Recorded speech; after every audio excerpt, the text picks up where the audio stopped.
jadi anak-anak yang lain gimana ya? Mbak dikomplain masyarakat, kita udah ngomong Pak, kita dikomplain sama pimpinan, tapi pimpinan diem aja, nggak ada tindakannya. Sakit nggak Mbak? Tapi setiap kerja kita dapat komplainan terus ya, gimana ya? Ini kan Bang Sandi sebagai salah satu sosok yang memviralkan kembali ya Bang soal apa alat-alat yang rusak dan rem mobil yang blong nih Bang. Update terakhir nih Bang soal aksi viral yang Bang Sandi lakuin tuh gimana? Apa update terakhirnya? Ya intinya apa ya? Ini di UPT Cimanggis itu kayak misalnya sensor saya ramekan, baru dibawa sana, terus unit damkar juga baru benerin, tapi di UPT lain kan belum Mbak. Gitu. Dan juga saya minta teman-teman saya untuk tidak dipanggil berjiwa satria lah, itu pejabat gitu. Kayak misalnya teman saya yang mau videokan ikut dipanggil, terus teman saya menerima sensor foto ikut dipanggil, salahnya tuh di mana gitu. Kalau pejabat itu harus berjiwa satria, jangan mempermasalahkan ke yang lain gitu, teman-teman saya. Cukup ke saya aja gitu, saya menerima kok konsekuensinya, apakah hanya demi kebenaran dapat konsekuensi. Gitu. Terakhir apa soal ini nih Bang, kan tadi katanya udah ada yang alat yang diangkat dan mobil yang dibawa ya untuk diperbaiki. Nah terus tapi ada, kalau unit sendiri kan dibawa, tapi mekaniknya langsung datang ke sini. Tapi kalau untuk chainsaw-nya sendiri itu langsung dibawa. Langsung dibawa. Tadi kan Bang Sandi bilang kondisi seperti itu sebenarnya terjadi di UPT lain ya Bang. Yang Bang Sandi lihat tuh di mananya sih yang terjadi tuh? Sama. Di Ini UPT saya mana ada aja? videonya. Oh, di mananya tuh Bang? Sama kayak sensor juga, rem tangan juga. Bisa sebutin nggak Bang di UPT mana aja itu yang Bang Sandi lihat? UPT Napos, terus di Pos Wali, kan Cipayung, sama. Terus hari ini kan Bang Sandi menjalani pembinaan ya sama Pak Dede selaku kepala UPT Cimanggis, itu hasilnya gimana Bang sama beliau? Kalau misalnya untuk beliau sih, beliau mengatakan, saya ada rekamannya semua, beliau mengatakan hanya menunaikan tugas saja, ya hanya menunaikan tugas, dan dia juga disuruh oleh kepala dinas dan kepala bidang, dan tembusannya juga kepala BKSDM. Saya harap dia kan baru Mbak, hitungan berapa bulan ya, kayak Mbak aja juga baru, nggak ngerti apa-apa, tiba-tiba nyuruh manggil kan bingung juga gitu. Ya dia juga mengakui gitu, ya saya urusan menunaikan tugas gitu. Saya terima dia menunaikan tugas, tapi ya saya juga sampaikan ke dia, tolong jangan panggil teman-teman saya. Dia bilang iya, katanya gitu. Saya cuma bilang ya tolong diperbaiki Pak, saya nggak ada maksud apa-apa, semua nanti katanya disampaikan ke kepala dinas dan katanya sama kepala BKSDM. Ya saya cuma bilang tolong teman-teman saya jangan dilakukan, berjiwa besar aja gitu. Kenapa sih Bang Sandi mau sampai pasang badan lah ya, sederhananya buat teman-teman Bang Sandi, maksudnya kayak udah ke saya aja gitu. Kenapa sih Bang Sandi mau sampai sejauh itu? Karena saya yang viralkan gitu, saya nganu kok teman-teman saya yang jadi bas gitu. Ya istilahnya kan teman-teman saya juga mungkin dia nggak berani Mbak mentalnya. Pertama juga teman saya kan juga ada yang baru ngelahirin, ya kan anaknya masih kecil di depan begitu kan. Istilahnya saya juga mikir juga Mbak gitu, dia baru juga, terus ada juga teman saya juga memang seperti itu, dia ngurus keluarganya, ya kan, nampung keluarganya, terus ditekan seperti itu hanya karena masalah seperti itu. Mereka ditekan, mereka nggak berjiwa besar gitu, mana hatinya gitu. Saya lebih baik dikatain sama mereka, Sandi katanya nggak punya otak. Kenapa apa saya dikatain nggak punya otak, tapi saya punya hati. Banyak orang yang punya otak, pintar, tapi nggak, hatinya nggak ada. Tapi kan Bang Sandi juga punya keluarga ya Bang, maksudnya kok bisa nih Bang, maksudnya punya tekad yang sebesar ini gitu buat saya kebaikan di Damkar Depok, bukan kebaikan Bang Sandi aja kan ini ya. Kalau untuk istri saya sih udah bilang ya terserah gitu, terserah saya. Kalau anak-anak saya kan ya jangan sampai tahu lah. Nah, mentalnya kan saya pikirkan, makanya saya juga untuk perusahaan media minta liputan di rumah, saya nggak mau gitu.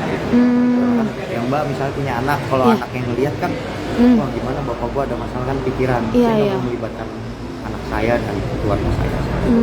Dan juga media juga saya sengaja untuk liputan di kantor, karena Mbak ya, kalau misalnya liputan di luar kan nanti bisa disangka hoak, pejabat.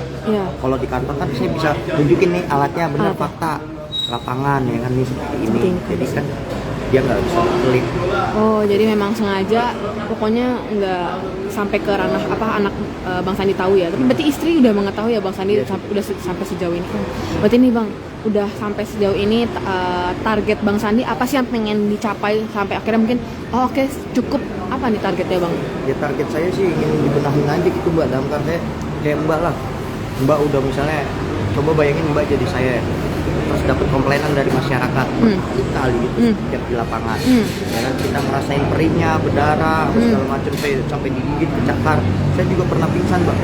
Dan saya juga pas TKP semua pada tahu, Mbak. Gitu. TKP saya pernah pingsan terus. Itu karena yang kekurangan kedua, alat. Saya juga pernah nyebur, Mbak, ke Pipteng Tai untuk ambil motor masyarakat. Itu karena kekurangan alat, Bang. Ya karena asap. Oh. Asap gitu dari warga sendiri kan bilang di dalam ada orang. Iya. Ya saya terpaksa dong, Ada mau nggak masuk. mau nyelamatin Harus masuk. gitu. Karena warga sendiri bilang ada orang di dalam, pada saat ke dalam ternyata orangnya udah keluar. Saya pingsan gitu. Kayak gitu. Nih Bang, kan Bang Sandi bilang karena salah satu hal yang mendasari Bang Sandi mau sampai sejauh ini karena memang menerima banyak komplain ya dari masyarakat. Tapi kenapa nih Bang masih mau bertindak sejauh ini? Apakah ada emang ada panggilan dari hati kah Iya, atau panggilan gimana? dari hati, Mbak, semua. Kayak Mbak lah, Mbak kerja nih di daftar ngelakuin masyarakat nih. Iya.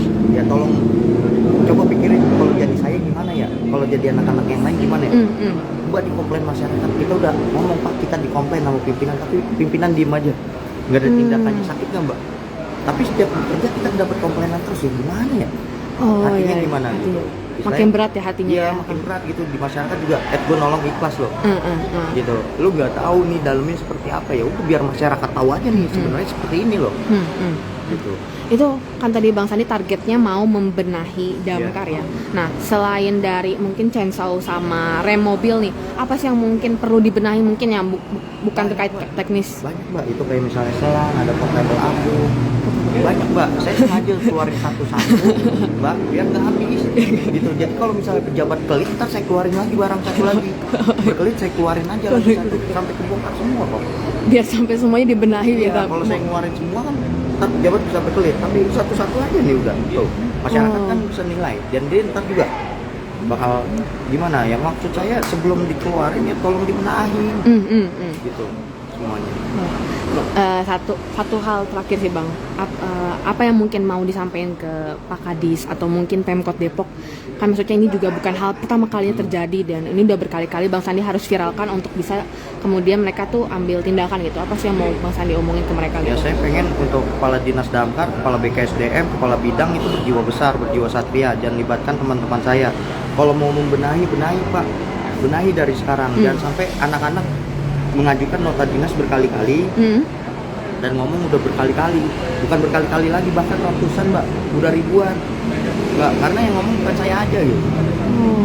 Semua teman-teman tuh udah ngajuin nota dinas, udah ngomong gitu ya, tapi tindakan nggak ada. Gitu. Jadi Bang Sandi pengennya mereka setidaknya dengerin dan coba bantu untuk turun tangan juga ya Bang ya. Gitu. Kalau dibilang anggaran perawatan harus diajukan apa segala macam, Mbak kan udah tahu cara ngetok anggaran per tahun kan, Mbak? Per tahun. Iya. Ya kan itu kan bahasa mereka, katanya wah ngajuin dulu. Lah kan udah ada anggaran per tahun, tinggal diturunin. Memang duit pribadi harus di-save. Ya kan itu duit rakyat. Kalau dibilang untuk kata, mohon maaf Pak Wakil, saya tidak ada unsur politik. Iya. Istilahnya Pak Wakil kan emang masih menjabat. Iya. Ya. Kalau dibilang jangan kemana-mana, jangan diviralin lembaga, ya saya udah ngomong berapa kali Mbak, itu udah berbulan-bulan gitu, nggak nyampe keluar, kecuali saya belum ngomong dan saya langsung viralin. Tapi kan saya udah ngomong, udah bikin nota dinas, udah berbulan-bulan, udah bertahun-tahun, kan seperti itu. Terus juga ya lagi pula mikir logika, ini kan di rakyat, ya kan lembaga negara, kan harus rakyat harus tahu, ya kan, kecuali untuk lembaga swasta, duit pribadi. Nah ini duit rakyat, untuk rakyat harus tahu, masa disuruh tertutup. Berarti nunggu terakhir, berarti ke depan nih yang terdekat Bang Sandi mau apa lagi nih? Apa ada pertemuan lagi kah seperti hari ini? Tadi kan kayak kepala PT katanya mau menemukan saya sama Kadis, kepala bidang, nanti akan dipanggil juga kepala BKSDM. Ya saya siap, tapi teman-teman saya jangan gitu. Dan saya pengen terbuka aja kepada publish gitu. Ya? Oh baik. Berarti Jadi saya tidak mau ntar ada omongan puas Andi begini-begini, saya nggak mau. Jadi masyarakat biar tahu aja semua. Gitu. Baik, kedepannya mau ada pertemuan itu direncanain oleh kepala UPT ya Bang ya. Baik, terima kasih banyak ya Bang Sandi. Ini ya.